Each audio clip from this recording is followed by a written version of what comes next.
What's up guys, how you doing? It is Lasty here. Welcome today to a FIFA 17 Ultimate Team related Q&A. Now, I went to Gamescom last week and I played a whole bunch of FIFA 17 and mainly FIFA 17 Ultimate Team. So I've got a bit of knowledge that maybe you guys won't have because you weren't there to play. And therefore, after you guys have all watched the FUT live stream, and I watched that as well in person of course, and after me playing it, I feel like there'll be some questions that you guys would want to be answered. So I put it out to Twitter. I've given you guys a couple of days to go ahead and ask me questions under the hashtag FUT17Lasty. So any FIFA 17 Ultimate Team related questions, whatever it is you have questions for, I've taken a whole bunch of them and I'm going to do my best to answer them for you today. So, things to do right now would be potentially follow me on Twitter, because anything like this that happens again, you'll have your say and be able to be involved in my videos. Of course, subscribe to this channel if you are new for all sorts of FIFA 17 related stuff, and hit a like on it as well today. Let's get into the questions. Are free kicks easy to master as well as easy to score? Well, free kicks this year have changed a lot. It is very, very difficult. Now, I myself had a couple of free kicks in game and I scored one of them. I did score a very nice one, but I wasn't sure how I did it. And on my last day at Gamescom, I thought, you know what, I've got a bit of time here. I'm going to go on to the free kick sort of skill game and see if I can master it a little bit more. I got used to it a bit. The whole new aspect of free kicks is that you can adjust the movement of the player. So what you can do is if they have a specific stance, you can change that stance. Let's say if you take like Yaya Toure, for example, who always had that sort of 90-degree angle to the ball, and it was very sort of, he almost took one step and then whipped it round. Nowadays, you could like pull him back so he's got a really long run up, straighten it up a bit so that he's not at that 90-degree angle. You can do that with any player, and of course you can move them over so that they're almost going to hit it on the outside of their boot. That means there's lots more dynamic for free kicks, but it is definitely going to take a lot to get used to, and all I can do is recommend that you guys try out the skill games as much as you can at the start of the game. Is it harder to pass in FIFA 17 compared to FIFA 16? I wouldn't say it's harder to pass. If anything, the passing has once again improved. I found that first time tiki-taka type style passing was really effective, and if you can get that flowing movement right and you're pressing the right buttons so that a player will make a run as soon as he's done a pass, it can be seriously effective. So overall, no, I wouldn't say it's harder to pass. I would say it's more useful to pass than, let's say, just sprint down the wing, because, I don't know, it feels better to just there's lots of intuitive runs and stuff being made by your players, so actually pass and move is probably the best way to play as opposed to just running with one player on the ball. What are your thoughts on the one-to-watch cards? I'm not gonna lie, I think these might be what I'm most excited for like the first week of the game, because that is when they are out in packs. So if anything, it's going to make me open a whole bunch of packs.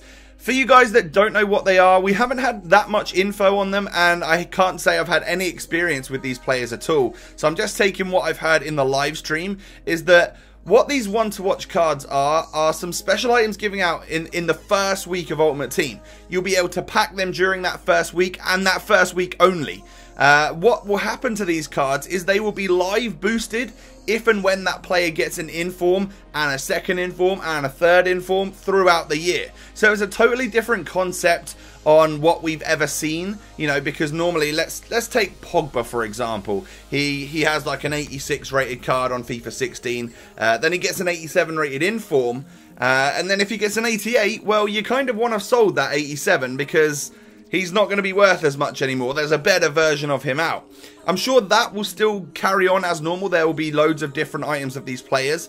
But if you have a one-to-watch version of, let's say, Paul Pogba, and he gets that first inform, those stats on that card will automatically be boosted, and again up to the second inform. And I'm pretty sure from what I heard, it was only going to last in terms of informs. So you're not likely to have a one-to-watch card that's going to boost its way up to the Team of the Year version of that player. Of course, that's not particularly realistic, and it would harm the prices of those players. But all of the inform versions throughout the year of that guy, yeah, you can expect your card to boost. So they're going to be seriously hot property in throughout FIFA, really, and I'm sure they're going to hold quite a valuable price. And of course, if you pack one, you're in for a bit of a treat. What was your favourite part of FIFA 17? I love the upgraded graphics and how gameplay just seems to be much more fluid. First off, I guess you were at Gamescom and playing the game and testing it out and stuff like that. Hope you enjoyed it, bro. My favourite part of FIFA 17, I think I just mentioned it a little bit earlier, is probably like the passing and also the new changes to like... How do I best explain it? I love the new animations whenever players do certain things. So let's say a goalkeeper is doing a dive and doing a save. I love it every year when there are slightly different like versions of that released, or like when players take shots and maybe this year they'll hit it with the outside of their boot, or they'll just do a slightly different technique. It adds to the graphics and it adds to the display of the game for me, and that's probably my favourite part. And like I said earlier, the tiki-taka passing is just awesome. I really enjoy just being on the ball, holding possession on FIFA 17 and watching the dynamic runs just happen. It's pretty cool. Is pace a thing this year or not? Pace is a thing every year. I mean, it just is on any football game, I think.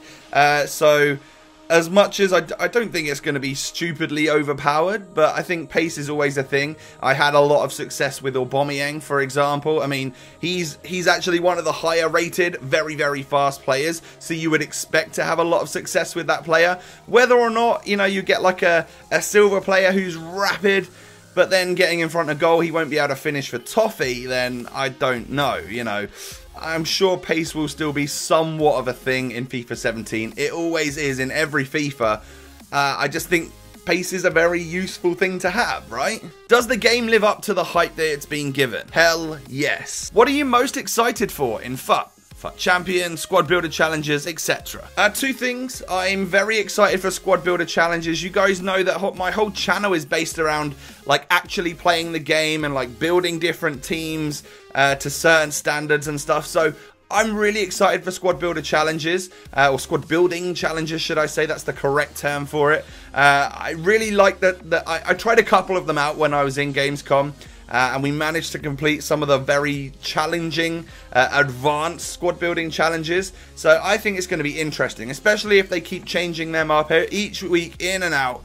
Then it's going to last all year, and I'm really excited for that. And also, like I mentioned earlier, the one-to-watch cards, I'm very, very excited for them. Will draft be as relevant in FIFA 17 as it was this FIFA, with all the new additions coming to the game, like the journey, squad building, all that type of stuff? I'm sure draft will still be a popular game mode. Everyone loves a good bit of FUT draft, but I think especially at the start of the game, people are going to want to be heading down those routes of the new game mode. So people are going to be very interested in doing the journey, very interested in all these new squad building challenges, and of course FUT Champions as well. I just think there's more avenues to go down when you're actually playing the game, but I don't see draft like dying off. It's still a very popular game mode, and there are great rewards from actually winning the tournaments and stuff, of course, as there are, you know, in FIFA 16. Are the reward players, for example Giovinco's blue and purple card, tradable? As when Castro unlocked him, it said place on the transfer list. So this stuff is of course still all up in the air. I mean,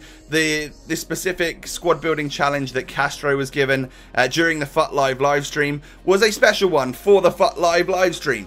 Whether or not those players will be exactly like that on FIFA 17 is still yet to be defined. You know, we haven't actually played the full game that's actually out for everyone to buy as of yet. What I would imagine is that for some of these ridiculously rated, like loads of great stats items, typically the way it's been done in FIFA 16, where we've had those tournaments that you could win a player, they were untradeable, and I would imagine that some of that stuff would be untradeable as well. I would, you know, it would almost be a little bit of a struggle if let's say a Giovinco came out that was tradable, and well, he already has a couple of informs. It's really going to reduce the price of that particular Giovinco. So I'm not sure what will happen. In my head, I'm wishing they'd be tradable, sort of. But I'm also thinking it's most likely that these players will be untradeable. Some I'm sure will be tradable, but some of the bigger players that are really high rated and stuff like that, I feel like they might be kept untradeable. So it's going to be down to you guys to complete those particular challenges and earn those players for yourselves. How did it feel How were the driven goalkeeper throws / kicks and the intuitive AI attacking runs? The game itself felt great. It felt new. It felt different. I played on regular kickoff mode. I also played on like online FUT mode, and FUT itself was a quicker gameplay experience like it typically is in every game. It felt more like my home in FUT than it did on the normal sort of kickoff mode, because I'm used to the slightly faster gameplay, that type of thing. I witnessed and took part in a couple of like goalkeeper driven kicks, which will be extremely useful if you are just, you know, if you've saved the shot and your opponent's got lots of players up from that particular attack and you want to counter-attack straight away, then you need to do a driven goal kick. It's going to sort of, the animation is like more on the side, like a really sort of fizzer type thing, and it's going to reach your player a lot quicker, of course. That means you can attack quicker, get on that counter-attack, and have more of a chance of scoring a goal. Going to be very useful, I think. As for the AI attacking runs, there are lots of them. I didn't find myself often in a position where I just didn't know what to do. There was usually a striker peeling off or a winger peeling off, that type of thing, and it was never a struggle for me to hold possession. And of course, that's on the flip side. Your opponent can make these through balls and stuff as well, so you're going to need to learn how to block off those little paths and intercept the ball, as otherwise you're in for a lot of conceding goals, but you're probably going to score a lot of goals as well. I have a question regarding packs. When does the flag animation, like we've seen it with Royce, show up? Only if you pull a rare? So of course we've seen a couple of different things from the live stream and from different videos that EA have released since the FUT live stream itself. We did see the Royce popping up and that crazy new animation and all of that type of stuff, with the flags dropping and him walking around from behind the card. We've seen that, of course, which is great. We also saw during the squad building challenge trailer, what we have seen is one of the methods of getting players to fit in your squad building challenge would be, of course, to open packs to try and get those players. And we saw a Lampard pop up. Now, what we saw there was just a regular sort of item popping up. So he didn't walk around the card, the flags didn't drop. So what I can judge from myself, I'm not sure, like, again, this is, I've not been told anything, I don't know anything specific, but from what I can do, from what I can tell you from opening a bunch of packs whilst I was there, is that it seemed to be the higher ranked players from that particular like position. So not necessarily the top 50 rated players on the game. It would be more like the top few players from each and every position. So if you're talking right winger, of course, like Messi's going to pop up. I'm assuming someone like Gareth Bale would pop up. But then someone lower rated wouldn't do so. However, even like an 85 rated or an 86 or an 87 rated right winger might not make the cut of being one of those special players that comes out. Yet as a centre defensive midfielder, there aren't really any massively high rated players. So the likes of an 86 rated Busquets might walk around, that type of thing. But again, that's just sort of hearsay and my experience.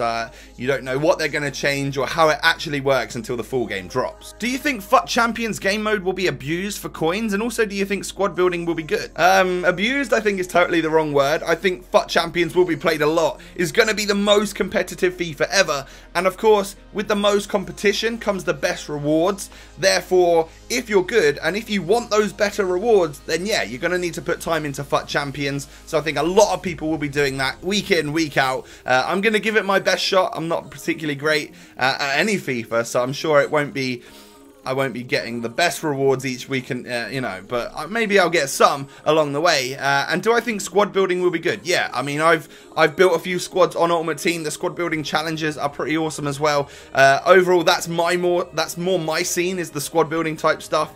And yeah, I'm excited for that, of course. Do you have to pay to play the Squad Builder Challenge? So in a way, you sort of do. There's no like entry cost, but there are requirements you have to meet. And those requirements require you to actually put your players in. And in order to submit and complete that squad building challenge, you will be accepting the fact that you're giving those players away. They will basically be discarded in order for you to win something of a higher value. So yeah, you're actually giving these players away to be discarded in order to win whatever that squad building challenge reward is. So your objective is to use the worst possible players that will fit the bill. So if you can use non-rare bronzes or non-rare gold, silvers, players that aren't really worth anything, then you're going to reap the rewards the most, you know. However, you know, so let's say you manage to complete a squad building challenge using only sort of non-rare players up to the value. Your total squad was worth like 4,000 coins. Say you're going to win like 50,000 coins. You're not at zero. You're not winning a total profit of 50,000. But let's say you're here, you know, you've won 46,000 worth because you've spent 4,000 in order to complete the challenge. Whereas let's say there's a slightly more difficult challenge and you haven't quite got the players in your club, you might be tempted to, here's 0 and here's the 50k that you're going to win. You might be tempted to, in order to complete that challenge, you might need to stick in like a David Silva or something like that. A really high rated player that's worth a few coins. That can significantly reduce your profit from like this much to like this much if, you know, if you're putting someone that's actually worth coinage in there just to complete the challenge. So you got to be very careful with which players you actually stick in there, because they will be gone at the end of that challenge, and you know, you're basically giving up these players for the potential reward. Do you think you'll do well in the FUT Champions, and where do you think you will get? What rank? In all honesty, no, I probably won't. I'll give it a go as much as I can, and I'll always be taking part in the tournaments and that type of thing, doing my best to get to the weekend league.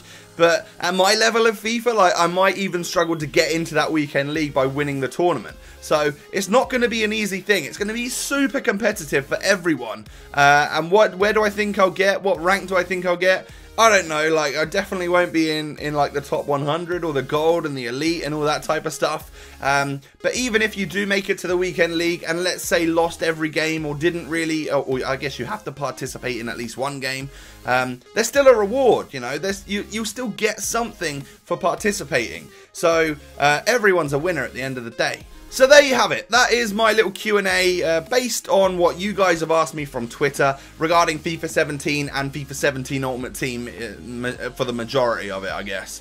I hope you've enjoyed. I hope you've now found out a couple of bits about the new game that you didn't know already. And I hope this gets you excited for the game as well. I'm really excited this year. This has been a massive step up from previous FIFAs, and I just can't wait to get my hands on it for all of the content that comes with it, you know. I'm looking forward to doing some squad building challenges on my channel, maybe doing a little sort of road to lastly getting to the weekend cup in the FUT Champions game mode.